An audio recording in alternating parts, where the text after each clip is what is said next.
सुरईची वडी किंवा खांडवी बनवायला खूपच अवघड वाटते, पण एकदा बनवायला घेतली ना एकदम सोपी रेसिपी आहे. फक्त काही स्टेप्स फॉलो करायच्या. एकदम मस्त अशी आपल्याला पण एकदम छान अशी सुरईची वडी जमणार, नक्की जमणार. अगोदर वाटतं नाही जमत किंवा त्याचे रोल होत नाहीत, पण नाही, व्यवस्थित आणि सगळं स्टेप बाय स्टेप जर केली ना सुरईची वडी अगदी छान आणि मस्त होते. चला तर मग स्टेप बाय स्टेप आपण सुरईची वडी पाहूयात. तर एका बाउलमध्ये 1 वाटी बेसन पीठ घेतलं आहे. कोणती पण 1 वाटी घ्यायची. एका वाटीचंच आपल्याला प्रमाण घ्यायचं आहे. त्याच वाटीने 1 वाटी दही घ्यायचं आहे. तर दही थोडंसं आंबट असलं तरी चालेल, पण फ्रेश दही घ्या. आता 1 वाटी मी बेसन पीठ घेतलं आहे आणि 1 वाटी दही घेतलं आहे. 1 चमचा बारीक वाटलेली हिरवी मिरची घालायची. चवीनुसार मीठ घालायचं. थोडंसं हिंग घालूयात, अर्धा चमचा हळद घालायची आणि हे फेटून घ्यायचं आहे. मीठ अंदाजानेच घाला. सुरुवातीला पीठ पातळ वाटतं, पण नंतर जसं आपण हे पीठ शिजवून घेऊ तसं आटून येतं, त्यामुळे त्या अंदाजाने मीठ घालायचं. आता दही, बेसन पीठ, हिरवी मिरची, हिंग, हळद आणि मीठ हे सगळं साहित्य विस्कच्या मदतीने 1-2 मिनिटे छान असं फेटून घ्यायचं. मला यामध्ये हळद थोडीशी कमी वाटली म्हणून मी थोडीशी वरून परत हळद घातली आहे. जर आपल्याला कलर कमी वाटला तर हळद आणखीन घातली तरी चालेल. तर मस्त 2 मिनिटे फेटून घेतल्यावर दह्यामुळे छान असं शाईन आली आहे. गाठी सगळ्या फोडून आपल्याला फेटून घ्यायचं आहे. त्याच वाटीने 2 वाटी प्रमाणाने पाणी घ्यायचं आहे. 1 वाटी बेसन पिठासाठी 1 वाटी दही आणि 2 वाटी पाणी घ्यायचं. नॉर्मल पाणी घ्यायचं आहे. एवढं प्रमाण पुरेसं आहे. अगदी परफेक्ट प्रमाण होतं. तर मिक्स करून घेऊयात. सुरुवातीला आपण सगळ्या गाठी फोडून घेतल्यामुळे आता जास्त गाठी होत नाहीत. विस्कच्या मदतीने मिक्स केल्यामुळे व्यवस्थित आपल्याला पीठ फेटता येतं आणि गाठी होत नाहीत. आता आपलं बॅटर तयार आहे. इथे आता जाड बुडाची कढई घ्यायची. मी स्टीलची कढई घेतली, पण भरपूर जाड कढई आहे.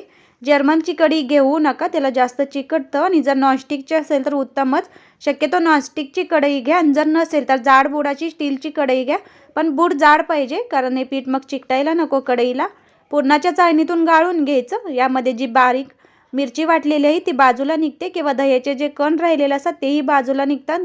त्यामुळे गाळून घेणं गरजेचं आहे. आता हे बाजूला ठेवूयात.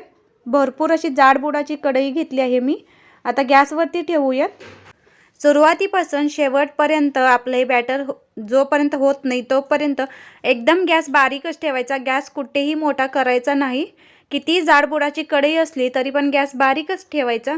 मी ज्यावेळेस चॅनल चालू केलं होतं त्यावेळेस मी सुरईची वडी बनवली होती, पण त्यावेळी माझ्या चुका झाल्या होत्या. त्या म्हणजे मी जर्मनची कढई घेतली आणि हे पीठ आपलं थंड आहे. गरम होईपर्यंत गॅस मोठा करूयात म्हणून मी मोठ्या गॅसवरती केलं आणि त्याच्या वड्या छान आल्या नव्हत्या. पीठ तर तसं मोठ्या गॅसवरती पटकन आटून येतं, पण शिजलं जात नाही. त्यामुळे एकदम बारीक गॅसच करायचा आहे.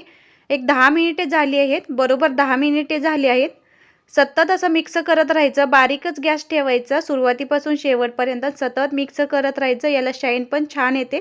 गाठी होत नाहीत आणि सगळीकडून एकसारखं असं आपलं पीठ शिजलं जातं.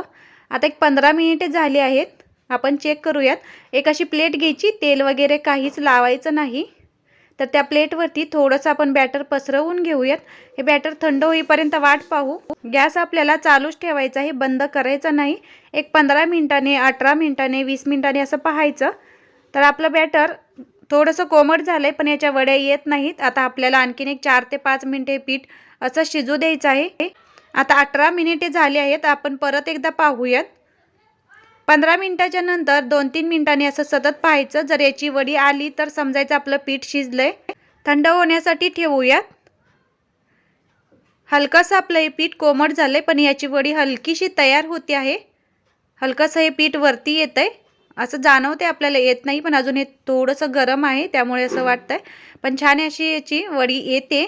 पण आणखीन एक 2 ते 3 मिनिटे आपण पीठ शिजू देऊयात, म्हणजे तुटणार नाही याची वडी. परत एकदा पाहूयात. मस्त असा आपला रोल तयार होतोय. पण आणखीन 2-3 मिनिटे शिजू देऊयात, म्हणजे परफेक्ट आपलं हे बॅटर तयार होईल. आता 20 मिनिटे झाली आहेत. 20 मिनिटानंतर तिसऱ्या वेळेस मी पाहते. आता मस्त याची वडी येते. आपलं पीठ पण छान असं शिजलंय. असं ताटामध्ये घ्यायचं, म्हणजे आपलं पीठ खराब होणार नाही आणि छान असं परफेक्ट आपली वडी बनवण्यासाठी बॅटर तयार होईल. एक परफेक्ट बरोबर असे सुरुवातीपासून आतापर्यंत 20 मिनिटे लागलीत मला. तुम्ही जेवढ्या प्रमाणात पीठ घेताय तेवढ्या प्रमाणात वेळ कमी जास्त लागू शकतो. मी मध्यम वाटीने 1 वाटी पीठ घेतलं होतं. तेवढ्या पिठासाठी 20 मिनिटे मला लागली. एक मोठीशी 2-3 ताटं घ्यायची. गॅस मी बारीक चालूच ठेवलाय. त्यावरती थोडंसं पीठ घ्यायचं आणि पसरवून घ्यायचं. ह्या स्टेजला पटपट आपल्याला पीठ पसरवून घ्यायचं आहे. जर वेळ लागला तर या पिठाच्या गाठी होऊ शकतात, कारण पीठ पटकन थंड होऊ शकतं. मी सगळ्या ताटांवरती सगळं पीठ पटपट पसरवून घेतलं. कढईला थोडंसं चिकटलं आहे, कारण तेवढं चिकटू शकतं, पण सगळं पीठ मी घेतलं आहे. एका मोठ्या परातीवरती आणि 2 ताटावरती माझं हे एवढं पीठ बसलं. आणखीन पातळ पण केलं तरी चालेल. आता हे थंड होऊ देऊया. जास्त पण थंड होऊ द्यायचं नाही, अगदी 5 मिनिटे थांबायचं. अगदीच जर 15-20 मिनिटे थांबला तर याचे परत थंड होऊन तुकडे पडू शकतात. त्यामुळे 5 मिनिटानंतर नॉर्मल कोमट असतानाच याच्या वड्या करून घ्यायच्या, किंवा थंड झाले तरी पण 5-10 मिनिटांनी लगेचच वड्या करायच्या. आता पाहूयात आपली वडी येते की नाही. मस्त असा रोल आपला झाला आहे. मस्त अशी आपली सुरईची पहिली वडी तयार झाली. कोणतीही गोष्ट जर सावकाश केली आणि मन लावून केली तर नक्की जमते. सुरईची वडी बनवायला थोडंसं कष्ट वाटतं, पण काहीच नाही. मला प्रॉपर 20 मिनिटं लागली. संपूर्ण या वड्या बनवण्यासाठी 25 मिनिटं लागली. 25 मिनिटामध्ये छान अशा आपल्या सुरईच्या वड्या तयार झाल्या. जास्त वेळ लागत नाही. फक्त गॅस बारीक ठेवायचा आणि एकसारखं सतत मिक्स करत राहायचं. परफेक्ट आपल्या वड्या नक्की तयार होतात. दुसरी वडी पण आपली तयार झाली. मस्त शाईन पण आलाय. दही घातल्यामुळे मस्त असं आपल्या वड्यांना शाईन येतो ना. आपण सतत असं मिक्स करत राहिल्यामुळे पण एक छान अशी वड्यांना चकाकी येते. काही ठिकाणी खांडवी म्हणतात, काही ठिकाणी सुरईची वडी म्हणतात. भाजीसोबत पण ही छान लागते, किंवा पुदिन्याच्या चटणीसोबत, नारळाच्या चटणीसोबत पण ही वडी छान लागते. आणि दही, हिरवी मिरची घातल्यामुळे पण अशीच जरी खाल्ली ना तरी पण ही वडी मस्त लागते.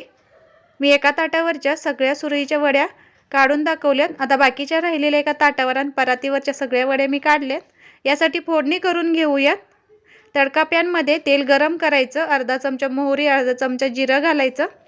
बारीक कट केलेली 2 हिरवी मिरची घालूयात. गॅस बंद करून ही फोडणी आपल्या खांडवीवरती घालून घ्यायची. वरून ओलं खोबरं पण भुरभुरायचं. मस्त अशी आपली सुरईची वडी किंवा खांडवी तयार झाली. बनवायला काहीच अवघड नाही. फक्त एकाच वाटीने सगळं प्रमाण घ्यायचं. दुसरी स्टेप म्हणजे जाड बुडाची कढई घ्यायची. आणि तिसरी स्टेप म्हणजे सतत मिक्स करत राहायचं बारीक गॅसवरती, सुरुवातीपासून ते शेवटपर्यंत. नक्की सुरईची वडी तुम्हाला पण जमणार. नक्की ट्राय करून पहा. कसा वाटला व्हिडिओ मला जरूर कळवा. अवघड वाटणारी सुरईची वडी आता तुम्हाला पण जमणार.